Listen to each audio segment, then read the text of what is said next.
Fait que moi, ça m'anime toujours encore l'évangélisation. Mon frère en parlait tantôt, j'en parle, j'ai les yeux qui brillent parce que c'est un feu en moi, c'est quelque chose que Dieu me partageait ou parlait dès le départ de ma vie chrétienne. Que c'était essentiel pour la vie chrétienne, pour maintenir une bonne santé spirituelle, c'était qu'on soit actif dans le Seigneur. Alléluia. Donc, puis c'est quoi actif? Mais c'est tout faire la volonté de Dieu, c'est accomplir sa parole. Mais dans l'aspect d'accomplir sa parole, c'est un petit nouveau, je pense que tu m'avais dit, il y a quoi, 2 mois dans le Seigneur? Même pas? 2 mois? Mais tu vas... Combien? En collègue, en plus, d'accord. Mais dans ton apprentissage à grandir dans le Seigneur, dans ta croissance, mais tu vas grandir aussi dans l'application de sa parole dans ta vie. Mais dans cette application-là de la parole, il va toujours avoir l'aspect de partager ta foi aux autres. Parce que si toi, tu as reçu l'Évangile et tu y as cru, ça veut dire que d'autres, forcément autour de toi, doivent l'entendre pour pouvoir croire aussi. Parce que le but d'être sauvé, c'est pas juste d'être sauvé pour aller au ciel, mais la Bible dit, premièrement, c'est d'être pardonné de nos péchés pour être réconcilié avec Dieu, puis par la suite, pouvoir faire des bonnes œuvres. De nos jours dans l'Église, c'est quelque chose qui est un petit peu plus difficile, faire des bonnes œuvres, parce qu'on ne veut pas en entendre parler. Pourtant, dans le Nouveau Testament, travailler, mettre des efforts, faire des œuvres, il y a énormément de versets qui en parlent. Ce n'est pas mal en soi. Pourquoi? Parce que depuis que tout est accompli, que tu es un enfant de Dieu, que tu es sauvé, puis tu appartiens au Seigneur, tu es approuvé, tu es digne, tu es aimé, tu es saint, qu'il t'a donné ce beau package-là gratuitement, mais maintenant, fais quelque chose avec. Parce que tu as le Saint-Esprit pour témoigner, tu as le Saint-Esprit pour sa puissance, pour les dons, pour parler, pour partager, pour avoir ta relation avec Dieu. Tout est en toi. Puis ce qui est merveilleux dans tout ça, c'est pour que tu fasses quelque chose avec. Alléluia! Puis quelque chose que j'aime dire avant que je prie, puis je vais juste partager simplement ce que j'ai. Puis je pense que ça va être bon même pour toi, mon frère, pour ton groupe, même pour Pasteur Léon aussi, pour son groupe, puis pour nous, puis pour toi, puis pour les nouveaux, puis John aussi. C'est vraiment au niveau de l'aspect de la persévérance dans l'évangélisation. Puis pour vous, madame, vous êtes loin un peu. Est-ce que vous pouvez venir ici? Non? Puis pour mon frère en arrière à la caméra. Super. Donc, c'est ça. Fait que ce qui est important de comprendre, c'est que dans la vie chrétienne, puis on l'a partagé mercredi, je pense, à la soirée fraternelle à notre église à Sept-Îles, c'était que c'était important en tant que chrétien d'être en bonne santé spirituelle. Puis la santé spirituelle, c'est un peu la même chose que dans le monde physique. On a besoin de manger régulièrement, de dormir régulièrement et de bouger pour être en bonne santé. Puis dans la vie chrétienne, c'est un peu la même chose au niveau spirituel. Il faut se nourrir de la parole de Dieu quotidiennement, n'est-ce pas? Il faut bouger quotidiennement, mettre en pratique la parole, grandir, puis avoir cette croissance-là. Et l'autre, se reposer dans le Seigneur. Passer du temps avec lui, le louer, l'adorer, puis être là à l'écouter. Fait que ces trois aspects-là, s'ils sont en progression dans notre vie, bien évidemment, qu'est-ce qui se passe? C'est qu'on est heureux, on est joyeux, on brille. Donc, à chaque fois qu'il y a quelqu'un qui a un bobo à l'église, il me dit, on regarde, en tout cas, du moins, moi, personnellement, je regarde toujours ces aspects-là. Tu passes-tu du temps avec Dieu? Souvent, les gens vont dire, ouais. Ah, OK. Qu'est-ce que tu fais dans ton temps avec Dieu? Parce que tu es blessé, tu vas vers Dieu. Tu as des défis, tu vas vers Dieu. Ça va bien, tu vas vers Dieu, tu le loues. Ça va mal, tu vas vers Dieu. Tu manques de force ou que tu ne te sens pas apte à faire quelque chose, tu vas vers Dieu. Tu sais, tu te tournes toujours vers lui pour tout. Tu as une relation avec lui. Puis il te parle, puis il te dirige entre-temps que tu avances dans ta course. C'est ça qui est merveilleux. Puis comme on disait tantôt, mais il faut qu'on bouge, il faut que l'Église bouge, il faut que l'Église soit active, il faut qu'il y ait quelque chose dans ta vie qui fait en sorte que tu carbures. Puis on devrait carburer à faire la volonté de Dieu, à appliquer sa parole, être honnête, être une personne qui vit dans la sainteté, mais aussi qui évangélise, qui partage sa foi, qui guérit les malades, qui chasse les démons, qui ressuscite les morts. J'ai eu des occasions, puis j'ai déjà un témoignage d'une personne qui était sur le point de la déclarer mort. Là. Son cœur battait presque plus. C'était, on a des battements quand même entre 60 et 70 pour les personnes en bonne santé par minute. Mais là, c'était vraiment, je pense, 10, même pas. On voyait que ça se dégradait, puis il disait, elle va te déclarer mort dans les minutes qui s'en viennent. Puis on a prié pour elle, on a dit, au nom de Jésus, esprit de mort, out, puis tu reviens à la vie. Moi, je suis parti après. Puis j'ai su qu'elle s'est relevée, elle s'est assise, puis elle a lu le journal, puis après ça, elle est morte 1 an après, mais au moins elle a eu 1 an pour pouvoir suivre le Seigneur et donner sa vie, être baptisée, puis marcher avec lui. Amen. Alléluia. Donc, je n'ai pas de résurrection à mon actif, mais j'aimerais ça. Fait que s'il y a quelqu'un qui tombe mort aujourd'hui, on va prier pour toi. Mais aujourd'hui, c'est rendu avec un étonnement d'une résurrection. Quoi? Ben oui, on a l'autorité, on a la puissance pour ressusciter les morts. Jusque de nos jours, dans notre société, on fait tout. On va à la mort, puis ils sont pris en charge. Mais dans d'autres pays, ils sont chez toi pendant 3-4 jours, puis tu fais un événement pour tout ça, fait que tu as le temps de prier pour eux. Mais honnêtement, en tant que chrétien, moi, j'ai déjà demandé au Seigneur, pourquoi je dis ça? J'ai dit, Seigneur, je veux avoir des résurrections, puis je veux avoir des occasions pour le faire. Puis drôlement, j'en ai eu plein pour pouvoir prier pour des personnes qui étaient décédées. C'est drôle à dire, prier, là, mais prier pour qu'ils ressuscitent. Parce qu'il faut que tu exerces ta foi avec persévérance pour avoir des résultats. Si tu ne pries jamais pour des résurrections, tu ne verras jamais de résurrection de ta vie. Oui, mais mon frère, je l'ai fait une fois, mais j'ai rien vu. Ben oui. Attends la deuxième, pas la troisième, pas la quatrième, puis peut-être à la dixième, au moment donné, il va revenir à la vie, puis là, tu vas être content. Puis lui aussi. Mais bref, c'est tout ça pour dire, c'est un peu la même chose qu'on parlait aujourd'hui ce matin pour la guérison. Tu sais, les gens souvent se découragent parce qu'ils n'ont pas vu un malade guéri dans l'église ou à l'extérieur de l'église. Mon frère, j'ai pris 3-4 malades, mais finalement, j'ai rien vu. Ben, persévère. Parce que qu'est-ce qui te dit qu'au 20e, tu ne verras pas une guérison? Puis là, tu vas être content, ça va animer ta foi, puis qu'est-ce que tu vas faire? Tu vas vouloir continuer. C'est la même chose pour la délivrance aussi. « Ah, mais mon frère, telle personne manifestait, mais tu sais, je le chassais, puis je sais pas, c'était bizarre, ça n'a pas été comme j'étais. » Ben oui, ça peut, mais persévère. Puis quand tu auras d'autres occasions, fais-le encore. Puis tôt ou tard, à un moment donné, tu vas avoir des personnes libres. Tu sais, c'est tout le temps une question de persévérer dans ce qu'on entreprend pour le Seigneur.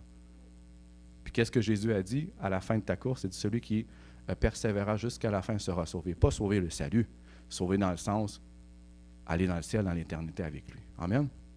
Donc, c'est vraiment la base de persévérer, de persévérer, de persévérer, de persévérer. Puis, honnêtement, pour vous dire la vérité, puis si je n'avais pas eu de persévérance dans ma vie chrétienne, ben, j'aurais vu jamais aucun âme sauvé. Tu sais, quand les gens me disent « Ah, mon frère, tu l'as eu facile », je ne l'ai jamais eu facile. Ça m'a pris 3 ans et demi d'acharnement dans ma ville pour voir un âme sauvé. 3 ans et demi. J'étais tout seul. Puis quand je vous dis tout seul, là, c'est pas pour me vanter, j'étais tout seul. Mon église locale ne me supportait pas dans tout ça. Les 3-4 autres églises qu'on avait dans notre ville parlaient contre moi, étaient contre moi et priaient contre moi. Ma famille était contre moi. Fait que puis même ma femme au début, parce qu'elle se demandait qu'est-ce que je faisais, elle n'était pas chrétienne, on s'entend. Fait que je me sentais vraiment seul, puis j'avais juste Jésus. Mais parce que Dieu m'avait touché par son amour, quand on est touché par l'amour de Dieu, qu'est-ce qu'on veut faire? On veut le dire aux autres. C'est une question d'amour, en fait. Fait que je le disais aux autres, mais quand je lisais la parole de Dieu dans Marc 16, 15 à 17, ça dit « Voici les miracles qui accompagneront ceux qui auront cru ». Ça dit-tu « Voici les miracles qui accompagneront les pasteurs, les ministres, les anciens ». Ça dit-tu « Voici les miracles qui accompagneront les gens qui ont un bac en théologie ». Ça dit « Tous ceux qui auront cru ». Fait que quand j'ai tombé là-dessus, j'ai dit « Moi, j'ai cru. Je suis baptisé, je suis le Seigneur, j'ai cru. » Donc, c'est des choses qui devraient m'appartenir, qui devraient m'accompagner, puis que je devrais vivre.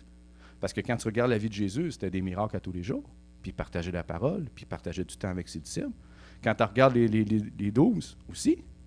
Quand tu regardes les 70 aussi. Puis il a comme dit, genre, faites des disciples de toutes les nations. En fait, enseignez-leur tout ce que je vous ai prescrit. Puis tu regardes les évangiles, puis il leur a enseigné quoi? À vivre une vie consacrée à Dieu, à guérir malade, chasser les démons, annoncer la bonne nouvelle, puis baptiser les gens, les sauver, en fait. C'est ça que Jésus a enseigné, puis qu'il transmettait aux autres, puis qu'il disait de transmettre aux autres. Fait que quand moi j'ai tombé là-dessus, j'ai dit « Wow, je veux le faire ». Fait que j'ai commencé à le faire un par un, à mon travail, dans ma famille, même si j'étais rejeté, puis tout le monde disait que j'étais dans une hérésie, puis que j'étais quelqu'un qui n'avait pas de bac en théologie, qui n'avait pas de papier de pasteur, bref, pour évangéliser.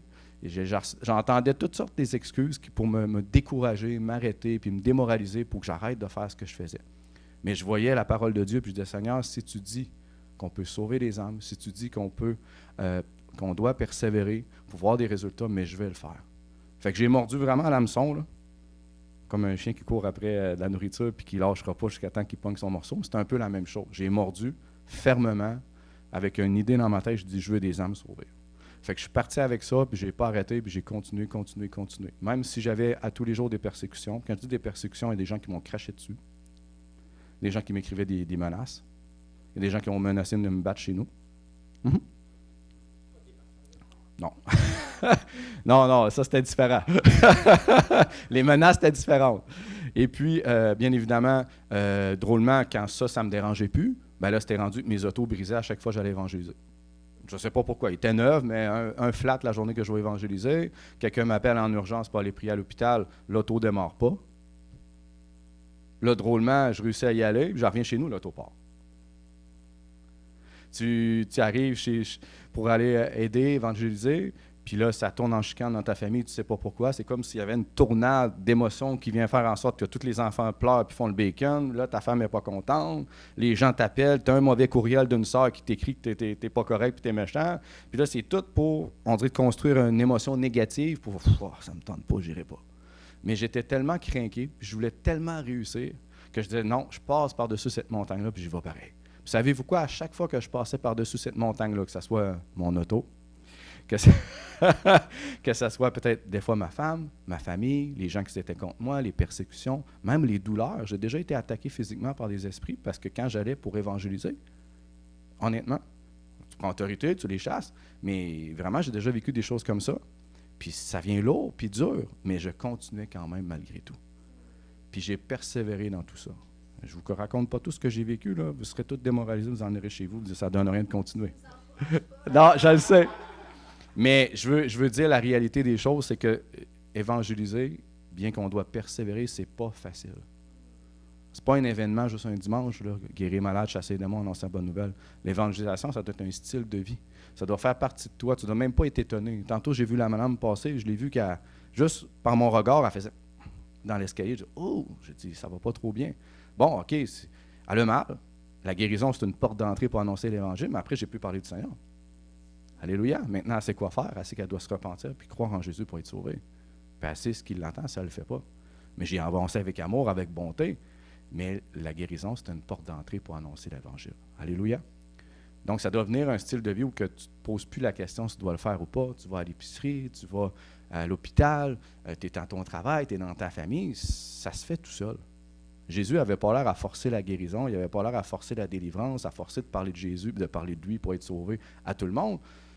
Ça faisait partie de sa vie. C'était qui il est. C'est ton identité. Fait qu'il faut, nous, en tant que dirigeants, ou oui, ça, en tant que dirigeant, je le cherchais, il faut être capable de pouvoir être un bon modèle dans l'évangélisation, dans cet aspect-là, pour pouvoir le transmettre aux autres, pour qu'eux aussi puissent le faire. Puis avoir ce feu-là, parce que quand tu es en feu pour quelque chose, c'est facile d'encourager les autres à le faire. C'est attirant, quelqu'un qui est en feu. C'est attirant, quelqu'un qui a soif. Comme on dit, quelqu'un qui a soif de la présence de Dieu, c'est facile de le transmettre aux autres, de vivre des choses avec Dieu personnellement. Exactement. Mm-hmm. Il va falloir couper la caméra, mais je pense qu'il y a différents problèmes dans l'Église actuellement qui font en sorte que les gens, je pense, ont une monotonie, monotonie au niveau du christianisme, parce que, un, je pense qu'on est rendu beaucoup religieux dans notre façon de faire. Deux, encore une fois, ça revient toujours à la santé spirituelle. Est-ce que tu passes du temps avec Dieu? Est-ce que tu vis quelque chose avec Dieu? Est-ce que tu mets en pratique la parole de Dieu? Tu sais, c'est toujours ces aspects-là qui vont faire en sorte qu'un chrétien est bouillant ou est froid. That's it.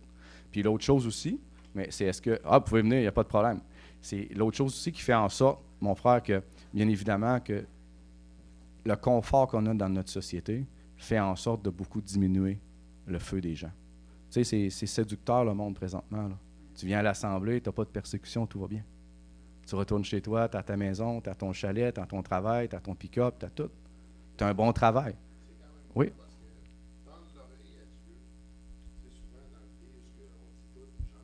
Mm-hmm.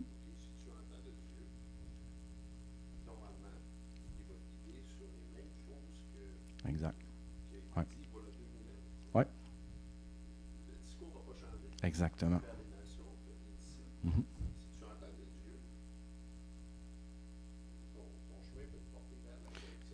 Bien, en fait, en tout cas, sincèrement, puis comme je dis, il y a la parole qui est écrite qui c'est en fait le cœur de Dieu de façon générale pour sauver les hommes. Mais dans mes débuts, dans ma vie chrétienne, moi, ce que je faisais, c'est quand je priais, je dis Seigneur, qu'est-ce que tu désires? Qu'est-ce que tu veux? Qu'est-ce que tu veux que je fasse? Qu'est-ce qui va faire en sorte que j'ai une vie chrétienne qui soit agréable? Puis quelques mois après, il m'a fait tomber sur Todd White sur Internet, il m'a dit c'est ça que je veux que tu fasses, que tu es dans la rue puis que tu prêches ma parole comme ma parole le dit de faire. Puis là, j'ai dit ouais, mais Seigneur, c'est Todd White, tu sais, mais j'ai dit où que c'est écrit dans ta parole? J'étais nouveau converti. Puis j'ai tombé dans Marc 16,15, j'ai regardé la vie de Jésus, la vie des disciples, ce qu'il faisait, puis j'ai dit ouais, OK, forcément, c'est à peu près ça que tu nous demandes de faire, genre. Ça me tentait pas. J'en avais pas envie. Parce que ta chair, elle veut pas ce genre de choses-là. Parce que là, tu dois affronter tes peurs. Tu dois affronter le regard des autres, le rejet des autres, et en même temps aussi, c'est toujours... En fait, toute la motivation qui nous empêche d'évangéliser, bien souvent, c'est la peur. Le rejet, c'est une forme de peur. Les persécutions, ça t'apporte la peur. Fait que c'est beaucoup de choses de peur qui viennent et qui n'ont pas forcément raison d'être dans ta vie parce que le Seigneur est là, tu lui as donné ta vie, puis coûte que coûte qui t'arrive, tu sais que tu vas être avec lui pour l'éternité, puis qu'il va te délivrer de ces certaines choses-là pour que tu puisses avancer. Donc, c'est ça. Fait que, oui, mon frère, tu peux. Penses-tu que, parce qu'on ne sait pas quoi dire à la personne, la confrontation, c'est que la personne va t'amener un argument, toi, tu n'as pas d'argument, OK. tu n'oses pas y aller. Ben, en fait, j'en reviens toujours à la parole de Dieu. La Bible dit que le royaume de Dieu, ce n'est pas juste en parole, mais c'est en puissance. Les chrétiens, les vrais chrétiens qui sont nés de nouveau, qui sont baptisés du Saint-Esprit, qui parlent en langue, qui repèrent les dons, tu as quelque chose qui est différent que toutes les autres religions du monde. Toi, tu n'as pas juste les paroles, tu as la puissance qui est là pour te backer. Fait que si tu as appris à utiliser les dons spirituels, discernement des esprits, paroles de connaissance, paroles prophétiques, que tu as appris à guérir les malades, à chasser les démons, puis que quand tu annonces l'Évangile à cette personne-là, elle vit quelque chose, elle vit la puissance de Dieu, je peux vous dire personnellement, en toute franchise, ça ouvre le cœur beaucoup plus que juste lui dire des paroles. Fait que c'est pour ça, qu'on va au magasin, moi, ça m'arrive souvent, je vais avoir des paroles de connaissance, je dis, il est arrivé telle chose dans ta vie, ou tu as un problème d'une épaule, puis c'est pas apparent, puis la personne me fait, mais pourquoi tu sais ça, man? Pourquoi tu me dis ça? Fait là, je dis, je peux t'aider. T'as-tu mal présentement? Oui, j'ai mal. OK, je vais juste mettre ma main quelques secondes, puis tu n'es pas obligé de faire une incantation, tu n'es pas obligé de commencer à faire une prière de 2 heures pour essayer de guérir le malade. La Bible a dit, tu guéris, tu pries pas, tu guéris. Fait que tu mets ma main, puis je ne suis même pas obligé de parler, je mets ma main avec foi. Là, la personne, elle me regarde, dit, normal, ça chauffe dans mon épaule. Ah oui, c'est bon signe. Fait que teste-la. Puis là, elle la lève, puis là, elle commence à pleurer, puis elle se demande qu'est-ce qui vient de se passer. Là, après ça, oui, elle est émue, elle est touchée, mais après ça, quand tu annonces l'Évangile aussi, le cœur est plus ouvert parce qu'elle vient de vivre quelque chose qui est surnaturel, qui est hors du commun, qui n'est pas juste des paroles. Parce que toute la religion a des paroles. C'est qui dit vrai? Mais dans la Bible, lorsque tu voyais que Jésus annonçait la parole, il y avait toujours des miracles qui confirmaient ce qu'il disait. La même chose pour les apôtres, puis la même chose pour les disciples. Donc, l'Église doit apporter ces choses-là. Comme le Marc 16,15 le dit, voici les miracles qui accompagneront ceux qui auront cru. En mon nom, ils parleront de nouvelles langues. Alléluia, le baptême du Saint-Esprit. Ils guériront les malades. Ils ressusciteront les morts. Ça dit qu'on va avoir des miracles. Si on boit des breuvages mortels, ça ne nous fera pas de mal. Bref, on voit qu'en faisant la volonté de Dieu, Dieu nous protège aussi. Alléluia. Mais c'est tout ça pour dire que c'est des choses qui devraient nous accompagner. Et si on ne le vit pas de façon quotidienne, il faut se poser des questions. Il faut peut-être changer de target de notre vie chrétienne, dire, bon, c'est la base. Tu sais, je ne vous parle pas d'être dans un ministère là, pour vivre ces choses-là. C'est vraiment la base de la vie chrétienne. La base, c'est d'être un disciple. Puis être un disciple, c'est très simple, mais à la fois très difficile puis très lourde comme tâche. Ça demande beaucoup de consécration, beaucoup de temps avec le Seigneur puis pour les autres, parce que aime Dieu puis aime ton prochain. Mais si tu ne vis pas l'amour de Dieu, c'est dur d'aimer les autres aussi, puis d'aller leur montrer l'amour de Dieu. Parce que tu vas aller évangéliser, puis tu vas te « Repends-toi! » Puis là, les gens sont « Wow, OK! » Ils s'en vont. Ou sinon, ce que ça fait, des fois, c'est que les chrétiens vont évangéliser parce qu'ils n'ont pas été touchés par l'amour de Dieu. Ils vont être intolérants vis-à-vis du péché des pécheurs, des païens. Puis ça ne devrait pas être comme ça. Présente-lui la grâce. Parce que la Bible dit là où le péché abonde, la grâce de Dieu abonde. Donc, le péché de la personne qui ne connaît pas Christ, c'est comme normal. C'est normal qu'il sac. C'est normal qu'il parle mal. C'est normal qu'il vit mal. C'est des gens de mauvaise vie qui ne vivent pas pour Dieu, c'est normal. Fait que toi, apporte-le l'amour de Dieu, la grâce de Dieu, puis apporte-lui la vérité, puis le Saint-Esprit va le convaincre. Puis ça se peut qu'il vienne au Seigneur. Tu sais, j'ai apporté des centaines de baptêmes, des centaines de personnes au Seigneur. Puis il y a bien des fois, Dieu m'a impressionné. Parce que des fois, il amène des gens au Seigneur que j'aurais jamais pensé qu'il aurait amené au Seigneur. Tu dis, hey, ce gars-là, il a 6 pieds, 300 livres, il y a des tatous, il a sûrement été avec les Hells un petit peu. Et je suis pas sûr qu'il va croire en Jésus, puis tu partages l'Évangile, puis il a été guéri d'un mal de dos, puis il se met à pleurer comme un bébé. OK, finalement.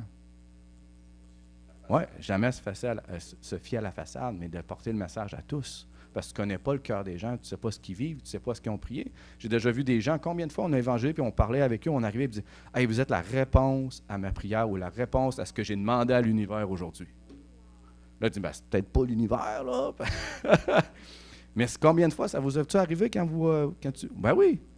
Hey, t'arrives là, puis là, elle dit « Hey, là, tout va mal dans ma vie. Tout est en train de péter. J'ai perdu mon conjoint. Ma mère est malade. J'ai perdu mon travail. Puis toi, tu arrives là au bon moment pour m'aider puis prier pour moi. » Puis bien souvent, même pas besoin de te le dire, tu es en train de lui dire ce qu'elle vit parce que Dieu t'a donné les paroles de connaissance. Wow! Là, tu t'en vas de là, puis tu ne fais une personne toute ta journée, puis tu es content. Ça ne te tente plus de faire les autres parce que c'est monotone. Tu dis, oh, je viens de vivre un beau miracle aujourd'hui, puis tu n'as plus envie d'en faire d'autres. Tu es tellement satisfait de juste cette situation-là que tu n'en veux plus. On s'entend qu'on doit continuer. Mais c'est vraiment, vraiment important de pouvoir aller vers les gens parce que tu ne sais pas ce qu'ils vivent, tu ne sais pas ce qu'ils ont dans leur cœur. Nous, on voit juste une façade. Puis souvent, quand on évangélise aussi, on va voir les gens, puis ça, tu vas sûrement dire, il y a des gens qui disent, ouh. Ah, la petite madame là-bas, je vais y aller la voir. Pourtant, le monsieur a autant besoin que la petite madame. C'est vrai? Parce qu'on a peur. On se fie à l'image. Puis pour revenir aussi aux confrontations, les gens, des fois, ils vont en donner des arguments, surtout quand on parle aux musulmans qu'on rencontre à Krabi, puis on n'essaie pas d'argumenter. Une guerre de bataille d'arguments ou de coups de verset, ça ne donne rien. Ce qu'on essaie vraiment, c'est qu'ils puissent vivre tangiblement Jésus-Christ, parce qu'il est vivant puis il est ressuscité. Eux autres, leur Dieu, il n'existe pas. C'est juste une invention. Nous, il est vivant. Oui.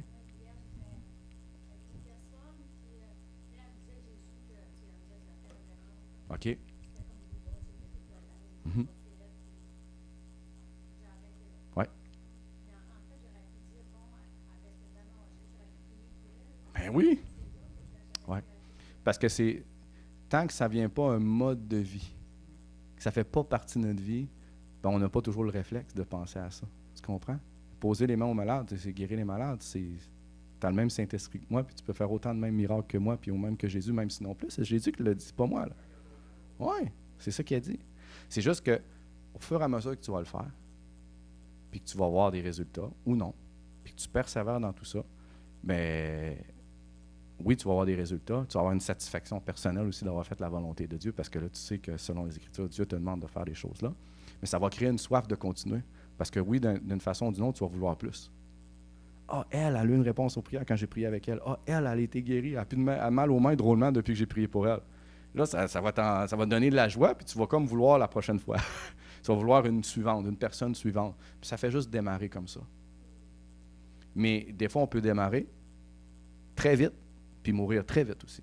Dans le sens que l'évangélisation devient un événement, on a vu une guérison de nos mains, on a mis peut-être quelqu'un au Seigneur, mais là, aussitôt qu'arrivent les obstacles, aussitôt qu'arrivent les difficultés, aussitôt qu'arrive un moment où ça ne nous tente pas ou qu'on ne file pas, mais là, on ne veut plus le faire, puis on arrête graduellement. C'est pour ça qu'il faut vraiment mettre de la persévérance dans l'évangélisation.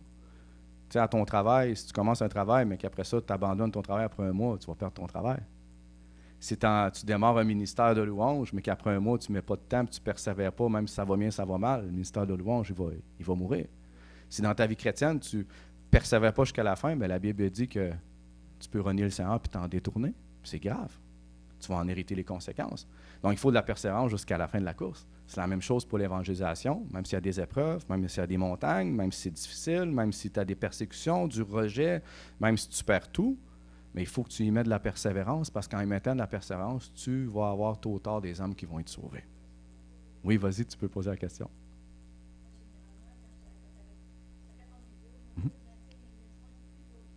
OK, c'est bon.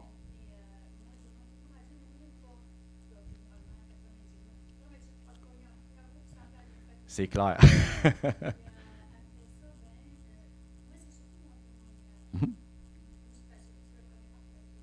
Oui, je comprends. Ben, des fois, il y a des occasions qui s'y prêtent pour dire des témoignages à notre famille, surtout quand ils nous connaissent. Là. Mais la Bible dit, dans Corinthiens, je me rappelle bien, elle dit que l'Évangile est la puissance de quiconque croit. Donc, ce n'est pas forcément la prière, ce n'est pas forcément souvent notre témoignage qui peut faire en sorte qu'une personne soit sauvée, c'est le message de l'Évangile. Fait que tu peux faire ton témoignage que Dieu a fait des bontés dans ta vie, mais si ça ne dit jamais à la personne, puis ça ne la pointe jamais devant elle, à dire, mais tu as un choix à faire aujourd'hui, de te repentir puis de croire en Jésus pour être pardonné, bien forcément, elle n'a pas entendu cette vérité-là, elle ne peut pas y croire. Tu comprends? Donc oui, tu peux apporter ton témoignage comme une porte d'entrée pour dire qu'est-ce que Dieu a fait de bon, mais ramène-le toujours à Jésus, puis ramène-le toujours à avoir une décision à prendre. OK. Ouais. Mm-hmm. Oui, mais c'est vraiment de leur faire comprendre simplement qu'ils doivent se repentir. sais, repentir, c'est pas juste une prière, c'est pas juste dire quelque chose. Vraiment, le mot repentance dans la Bible, c'est métanoïa, c'est une transformation. La repentance, c'est que la personne va confesser, mais elle va prendre une ferme décision dans son cœur de changer sa vie. Mm-hmm. Ben moi, je le fais juste dire, tu as déjà menti? Tu as déjà eu une mauvaise pensée dans ta vie? C'est rare qu'ils vont dire non. Parce que la Bible dit tes actions, mais ce que tu penses aussi est aussi pire que tes actions. Donc forcément, tu peux leur confronter sur les pensées. As-tu déjà eu une mauvaise pensée envers quelqu'un? Tu as déjà convoité une femme dans ton cœur? C'est très rare qu'ils vont dire, ou un homme, c'est très rare qu'ils vont dire non. Ou qu'ils s'ils disent non, ils savent que dans leur cœur, c'est oui. La Bible dit que tout homme est pécheur, puis qu'il n'y a pas un juste, pas même un seul. Donc forcément, ils sont tous coupables de quelque chose. Peut-être à différents degrés, peut-être c'est moins apparent ou non, mais ils sont tous coupables et ils savent ce qu'ils ont fait de mal. Fait qu'ils te disent non, juste de l'orgueil. Mais toi, tu dois lui dire quand même la vérité. Même si tu dis que tu n'as pas de péché, Dieu t'appelle à te repentir et à croire en Jésus pour être sauvé. That's it. Moi, bien souvent, je leur dis, hey, je suis content pour vous. Mm-hmm. Comme moi, ça m'arrive des fois de repentir, donc il y a des personnes qui se la jouent. Mm-hmm. Ça vous est déjà arrivé? Être obligé d'arriver à un moment donné. Ouais.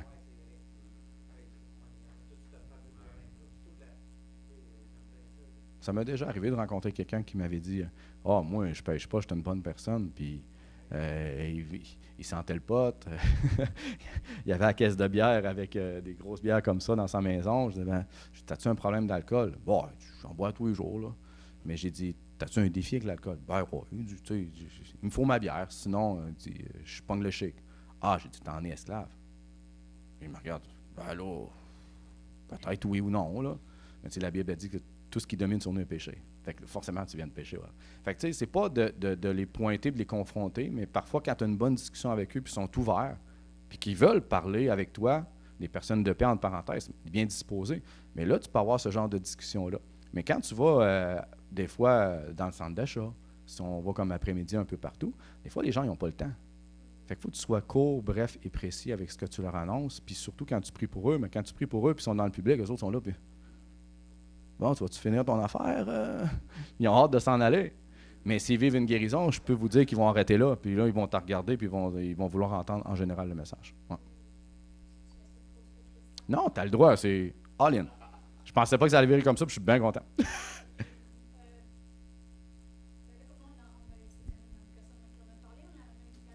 OK?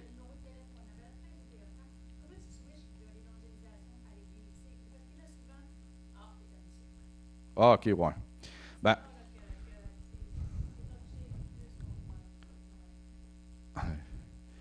je vais faire attention, mais c'est juste pour dire que, l'Église, c'est pour les chrétiens.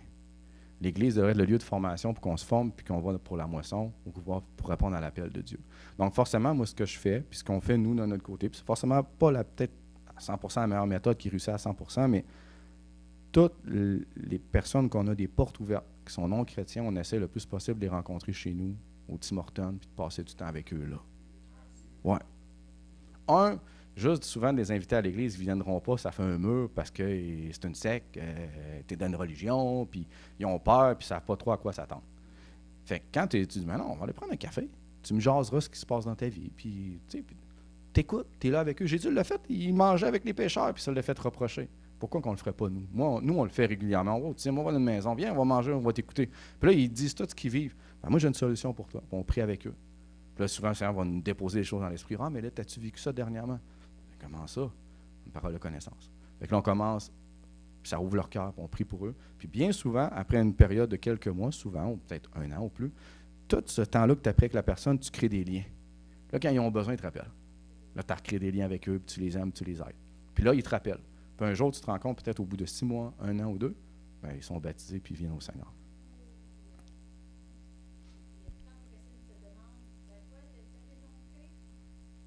Je ne suis pas dans une religion. Je crois en Jésus. Même disciples de nos jours, quand tu dis ça, ils ont peur. Le Québec a été marqué par les disciples de Moïse. Là. Fait que faut que tu sois sage. Moi, je dis, je suis chrétien, je crois en Jésus, je ne suis pas dans une religion. Puis souvent, mais là, je peux leur apporter, mais moi, je vis des choses avec Dieu. Tu vis des choses avec Dieu. Tu sais, je leur apporte simplement ce que je peux avoir vécu dernièrement, puis souvent ils vont dire « c'est bon ton affaire, c'est correct, si t'es correct là-dedans, c'est bon pour toi », puis ils passent au suivant. Mais tant qu'eux ne l'expérimentent pas, la puissance de l'Évangile, pour eux, ça reste juste du sceptique, une folie. Fait qu'il faut, en tant que chrétien, toi, moi, tout le monde, apprendre à démontrer la puissance de Dieu, parce que c'est ce qui était fait dans les Évangiles, puis c'était la clé pour que les gens soient sauvés. Tu sais, de nos jours, on a pris cette clé-là, mais on l'a mis de côté. Puis on se pose des questions. Quand on est allé au GU, tu étais là au GU avec Emma Star. On voyait beaucoup de personnes quand même haut placées au niveau de l'Église se poser des questions. Pourquoi nos églises ne grandissent pas? Pourquoi il n'y a pas l'âme sauvée? C'était comme la clé, c'est comme que vous sortez.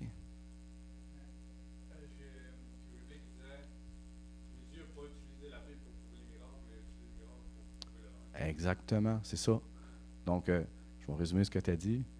Jésus n'a pas utilisé la Bible pour sauver les gens, il a utilisé les miracles pour prouver la véracité de la Bible. C'est comme ça qu'on doit faire les choses. Tu sais, dans le livre des Actes, je vais essayer de vous donner ton temps puis qu'on puisse y aller. Dans le livre des Actes, tu vois que, à peu près quasiment tout le temps, la Bible dit qu'on le voit de façon textuelle ou de façon visuelle, qu'on lit ce qui est dans le récit du livre des Actes, que Dieu démontrait toujours sa puissance par rapport à la parole qu'il annonçait. Il y avait toujours quelque chose qui les baquait. S'il annonçait l'Évangile, mais il disait « Amenez-les-moi, amenez-moi les malades, amenez-moi les morts, amenez-moi les lépreux, amenez-moi les aveugles. » Puis il a dit « Voici ce que je vous ai dit, que Dieu est vraiment vivant, puis il les guérissait devant eux. » Fait qu'est-ce que vous pensez que ça fait devant une foule? Tu viens d'annoncer Jésus qui est ressuscité, puis tu leur démontres qu'il est ressuscité. Fait que ça fait en sorte qu'il y a une foule de 100 personnes qui t'écoutent, mais il y en a 50 qui disent « Qu'est-ce qu'il faut faire, mon frère, pour être sauvé? » Repends-toi, sois baptisé dans l'eau pour le pardon de tes péchés, tu recevras le Saint-Esprit. C'est un peu ça qui s'est passé avec la Pentecôte. Ils ont vu quelque chose de surnaturel.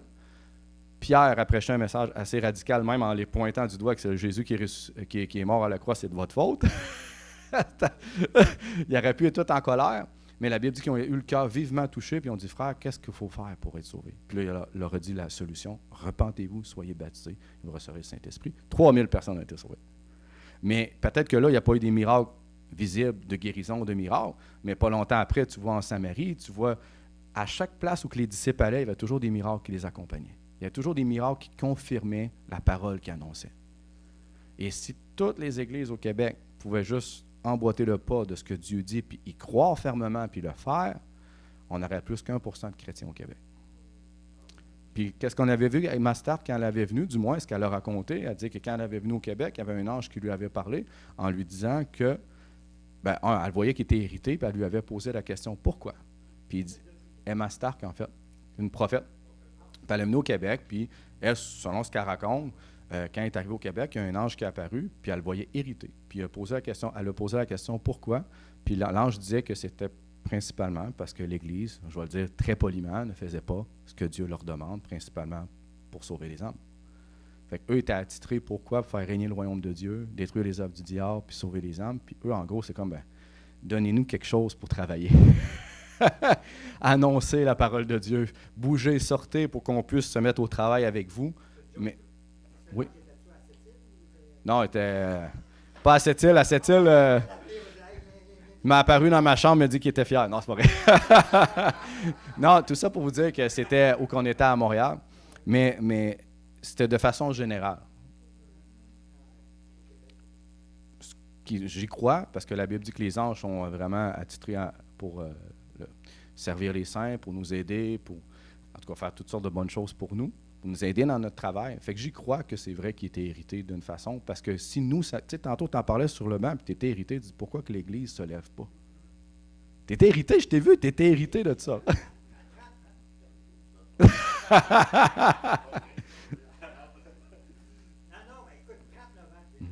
Oui, je sais. Ouais. Mm-hmm. Mais quand tu as un déclic, ouais. OK. Wow. Mm-hmm. Comme toi-même. Ouais.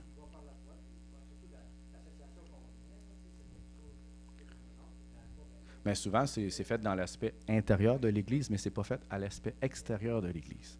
Mais comment tu vas amener des perdus à l'Église qui sont sauvés si tu ne vas pas à l'extérieur? Les gens, ils ne font pas la file pour rentrer à l'Église pour être sauvés, généralement. pas encore dans la période de réveil qui est prophétisée. Mais c'est à toi d'y aller. Jésus est allé vers le monde. Aller partout le monde. Il n'a pas dit attendez qu'il vienne à l'Église, il a dit aller vers le monde. Puis c'est la solution qu'on voit dans le livre des Actes. Puis si ça marchait, ça veut dire que forcément, nous, ça peut marcher. Puis moi, je le mets en pratique depuis 10 ans. Bientôt. Ouais. Puis on a un baptême, 1 ou 2 par mois, baptême par mois. Bon, sur 40 personnes qui peuvent être baptisées, il y en a la moitié qui demeurent dans le temps, puis il y en a d'autres qui abandonnent, mais ça, c'est la parabole des terrains, l'état du cœur de chaque personne, Jésus l'avait dit, c'est normal. Mais on a des baptêmes à chaque année, on en a une 20, une trentaine et plus. Fait que c'est juste d'emboîter le pas. C'est juste de faire les choses avec persévérance, puis de ne pas lâcher le morceau, puis de le faire. Vous êtes capable de le faire si vous ne le faites pas déjà. Vous avez tout un... Oui, je ne sais pas si vous évangélisez. Non, OK. Bon. D'accord, ça va commencer aujourd'hui. Vous avez un cercle d'influence autour de vous. Peut-être votre famille, peut-être votre mari, vos enfants, votre travail. Bref, je ne sais pas. Peut-être vous êtes isolé seul, peu importe. Mais il y a du monde partout. Le plus bel exemple, tantôt, il y avait une personne qui travaille à côté, qui avait besoin d'entendre Jésus, puis avait besoin d'être touché par Jésus. Et on en rencontre partout des gens. Au dépanneur, tantôt. Quand on est allé au Costco, chercher des sacs de chips. Eh oui, on rentre au Costco, puis là, on voit un monsieur qui est tout patché avec des pads sur ses coudes, puis ses épaules, parce qu'il avait mal. Fait qu'on s'en va chercher nos sacs de chips. J'ai dit là, lui, il ne faut pas le lâcher, il travaille chez Costco, on va aller le voir. Fait que là, on arrive où il y a les ordinateurs, puis là, il est en train de répondre à des clients, puis mon frère, je dis, on va attendre. Non, il dit, laisse-le faire, on va revenir plus tard. Mais je sais que laisser faire pour revenir plus tard, souvent, il n'est plus là. Fait que je me suis mis là, puis j'ai dit, je vais attendre qu'il termine. Quand il a terminé les clients, il m'a dit, monsieur, on peut-tu vous poser une question? Je pense que vous avez, tu sais, j'ai pas eu de parole de connaissance. Je pense que vous avez des problèmes dans les coudes et dans les épaules. Je suis magané. On dit, on peut-tu prier pour toi? Et il grand dit, ouais, tu peux prier pour moi? Ben oui, certain. Fait qu'on a prié pour lui. Puis on a commencé à partager l'Évangile. Puis le monsieur a été touché, puis il dit, je veux l'entendre. Puis il avait soif. Puis on a parlé avec lui peut-être une 15 minutes comme il faut. Puis Rabbi a eu une parole de connaissance. Je pense que c'était sur quoi? Son trouble de sommeil. Je dis, comment ça, tu sais ça? Puis là, il a dit, Jésus me l'a dit. Fait qu'on a prié pour lui pour ça. On a discuté au moins 15-20 minutes avec lui. Puis il posait des questions, puis il avait soif, le monsieur. On était quasiment une réponse à ses prières. Non, parce que si la journée que tu n'as pas de besoin, tu n'iras pas. Les besoins, c'est facile parce que c'est une porte d'entrée.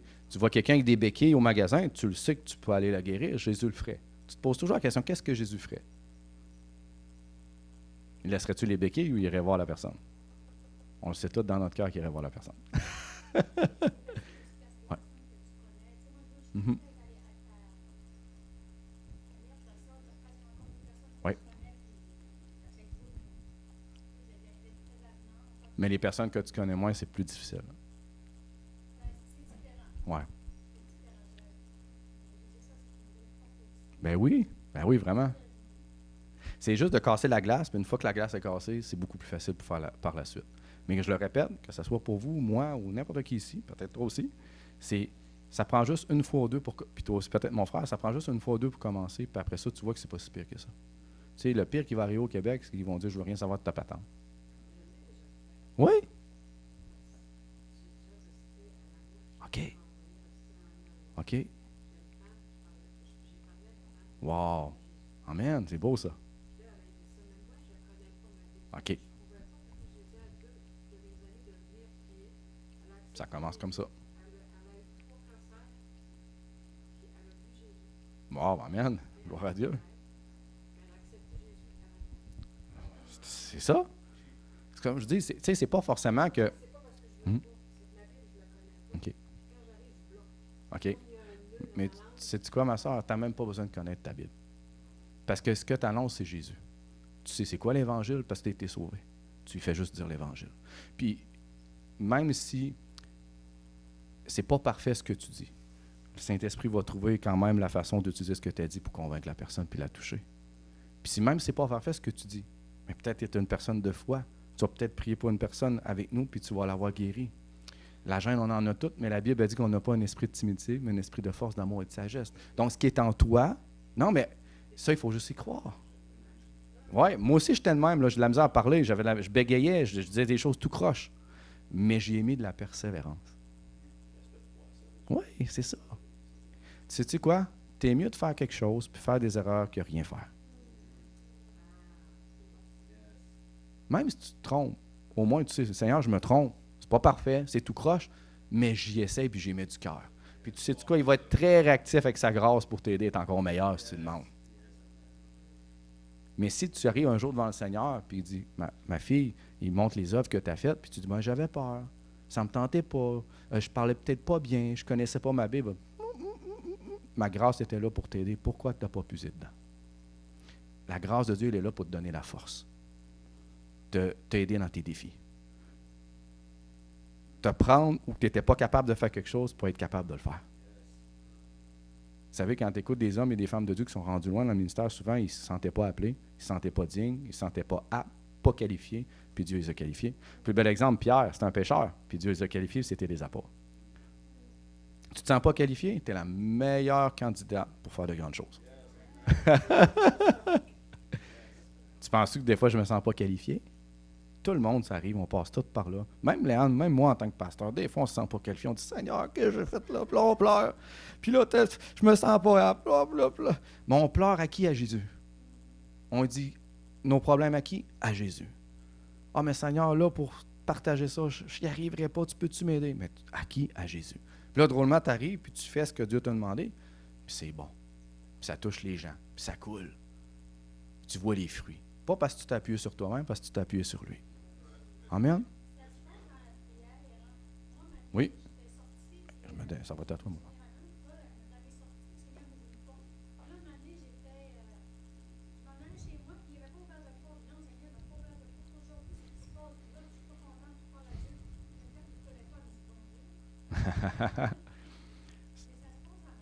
Mais oui.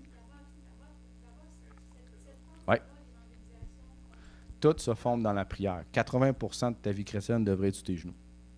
Puis le restant, après, tu vas voir la main de Dieu. Tu sais, la Bible dit que Dieu a préparé les œuvres à l'avance. Fait que si tu pries, mais tu vas rentrer dans ces œuvres-là à l'avance. La prière forme, la prière prépare, la prière te révèle, la prière te remplit, la prière te donne la force. La prière, c'est un des éléments clés de la vie chrétienne. Donc forcément, comme tu as dit, de prier à tous les jours, du Seigneur, ouvre des portes, c'est la meilleure affaire à faire. T'en as, tu évangélises déjà, tu le fais déjà. Là, tu veux peut-être aller plus loin d'une autre façon pour aller peut-être, ça c'est bien, mais tu le faisais déjà, tu as déjà une bonne base.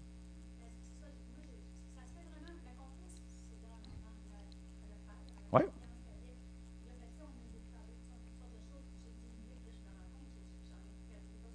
Ouais. Faut juste à remonter sur le bicycle puis on avance. C'est beau ce que tu fais, c'est beau ce que tu as fait, ma soeur. Mais Dieu veut faire plus avec toi. Il va aller plus loin avec toi. Il veut juste que tu lui fasses confiance. Je le sais, c'est pour ça que tu es là. Je vais juste m'en aller à Rabi vite fait avant qu'on parte à 14h vite fait. Il voulait juste partager quelque chose. Juste résumer. Quand on va aller évangéliser, l'idéal, c'est de faire des équipes de 2. Peut-être avec quelqu'un qui est moins habitué, si possible. Si ce n'est pas le cas, parce qu'il y en a plusieurs qui sont habitués, ben là, on choisira nos équipes. De rester simple, de rester accessible, puis d'aimer les gens, puis d'avoir une bonne attitude, comme je vous ai dit, de présenter la grâce de Dieu, puis de démontrer la puissance de Dieu dans ce qu'on va annoncer aussi. Puis on va toujours Dieu agir à travers chacun d'entre nous à chaque fois. C'est juste merveilleux. Oui, mon frère.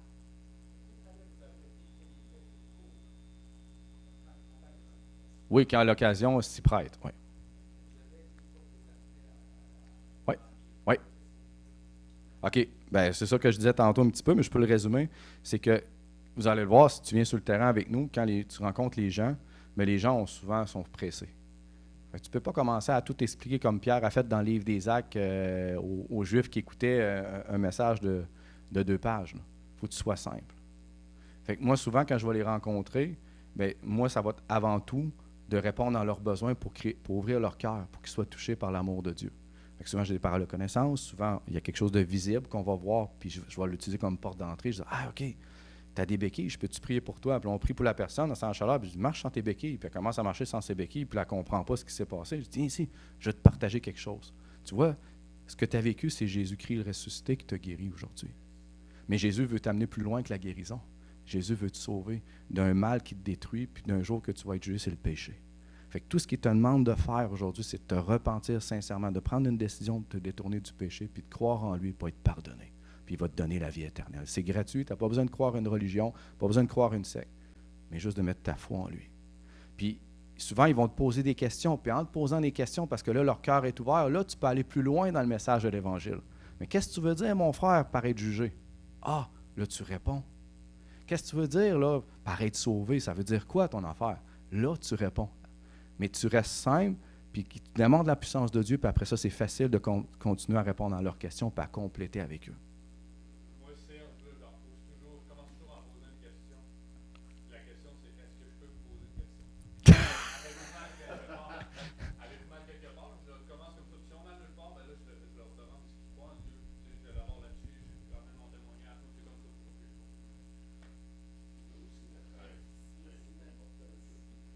Vas-y, mon frère.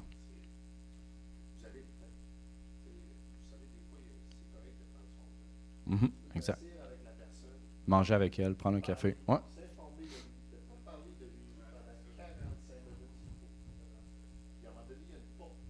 Mm-hmm.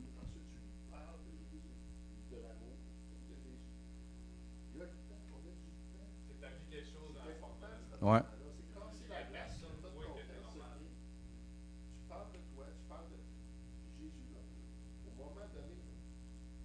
Tu vas être capable de le mettre à quelque part. Ouais. Tu sais, c'est ça, je dis, c'est toujours d'utiliser ton environnement. Tu sais, des fois, tu peux dire à quelqu'un, comment tu vas aujourd'hui? Ah, ça va mal. Pourquoi ça va mal? Ah, j'ai mal à la tête. Ah, mal à la tête. Je viens de me divorcer. Ah oui, veux-tu m'en parler? C'est toujours d'être à l'écoute, d'être attentif aux besoins des gens. Tu sais, des fois, c'est la guérison, des fois, c'est le cœur, des fois, c'est juste de te parler.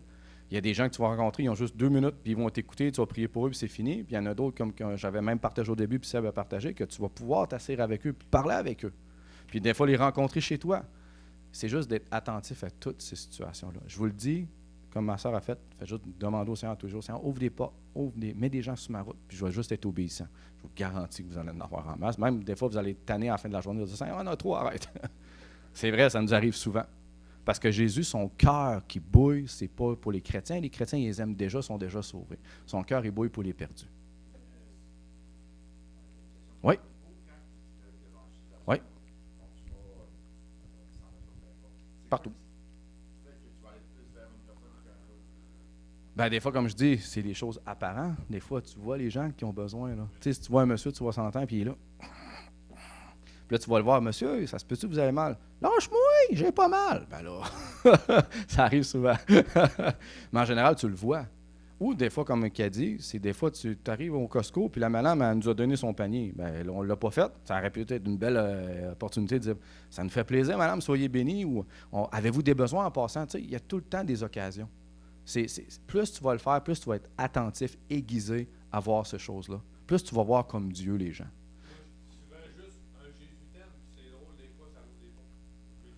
Moi, j'ai plus eu de refus, là, mais...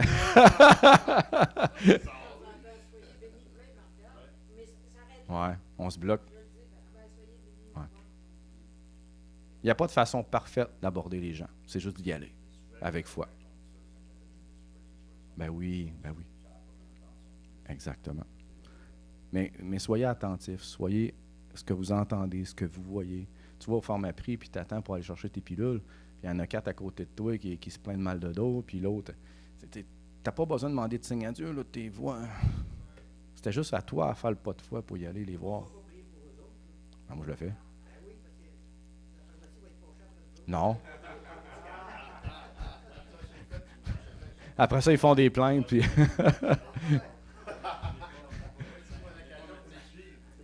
Oui, c'est ça. Moi, je les suis. Fais ça avec sagesse aussi, parce qu'après ça, ils te regardent quand tu reviens à la pharmacie, ils te connaissent, puis bon, le monsieur bizarre qui touche les gens. Après ça, tu passes à la TV. Bon, OK, c'est un autre sujet. Mais tout ça pour dire que c'est ça. Puis restez simple quand vous guérissez les malades, vous chassez les démons. La Bible nous montre que Jésus dit « Sois libre, sois guéri ». Tu comprends ton autorité. La foi est suffisante pour faire tous les miracles qu'on a besoin. Il faut juste y croire, tout simplement. Fait que là, il reste 5 minutes avant qu'on y aille. Vas-y. Merci, mon frère. Merci à tout le monde d'être là. Je suis vraiment content, puis je pense qu'on va passer une belle après-midi. Moi, c'est rien de compliqué, c'est juste un petit message d'encouragement, c'est très simple. Parce que souvent, puis je parle pour moi, j'allais souvent justement sur le terrain avec François, puis avec Seb, puis fait, on a déjà été souvent avec plusieurs frères et sœurs.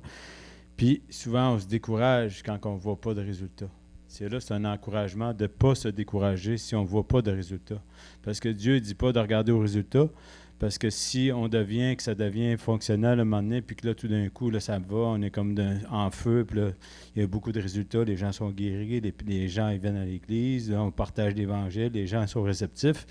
Mais la journée, quand ça va commencer à descendre, finalement, là, on va avoir mis nos yeux sur les résultats. Dieu, il dit que c'est Dieu, dans le fond, qui fait croire, c'est pas nous. Dans le fond, qu'on doit s'appuyer sur Jésus et non sur nos propres résultats. Donc, c'est vraiment un encouragement. Il n'y a rien de compliqué. Je ne suis pas un enseignement, je suis là pour faire, mais vraiment de dire que c'est le Seigneur qui travaille, dans le fond. Nous, on est juste ses outils, puis d'être disponible. On en parle souvent d'être disponible aussi, comme qui disait, d'être à l'écoute, d'être disponible. Des fois, ça peut être anodin de croiser quelqu'un, puis qu'il n'y a pas de besoin apparent, mais que le Saint-Esprit te révèle quelque chose, là, tu fais « OK, c'est beau, je vais y aller ». Mais être vraiment à l'écoute du Saint-Esprit. Puis une chose, comme vous disiez aussi, je reviens là-dessus, parce que j'avais vraiment, ce matin, ça m'est revenu, souvent, on ne se sent pas qualifié. Puis ça, c'est dans le fond, il dit, Dieu, ici dans Colossiens, ça dit, vous avez tout pleinement en lui. Puis dans le fond, c'est justement de s'appuyer sur Jésus et ne pas s'appuyer sur nos propres forces. Parce que premièrement, c'est le Saint-Esprit qui convainc. C'est Jésus qui fait le travail. Deuxièmement, il faut s'appuyer sur Jésus parce qu'encore là, il nous a déjà tout donné. Sur toute domination, toute autorité, on a déjà tout pleinement. Donc, juste avoir le réflexe de s'appuyer sur Jésus. Puis d'être entre frères et sœurs, ça nous encourage aussi de pouvoir sortir en équipe. Parce que des fois, des fois, on peut juste aller marcher, évangéliser. Tu sais, des fois, peut-être qu'on croit aller voir une personne, puis finalement, la personne qu'on a passé du temps avec notre frère, qu'on a été évangélisé, c'est les deux personnes, on s'est aidés l'un l'autre. Tu sais. Souvent aussi, on ramène ça. Des fois, le besoin, il est juste à côté de nous. Donc, il faut être disponible pour les autres, mais pour nos frères et sœurs aussi. Donc, c'est un encouragement souvent, on voit ça comme une montagne, mais de ramener ça justement à la simplicité puis d'être disponible les uns pour les autres. C'est tout.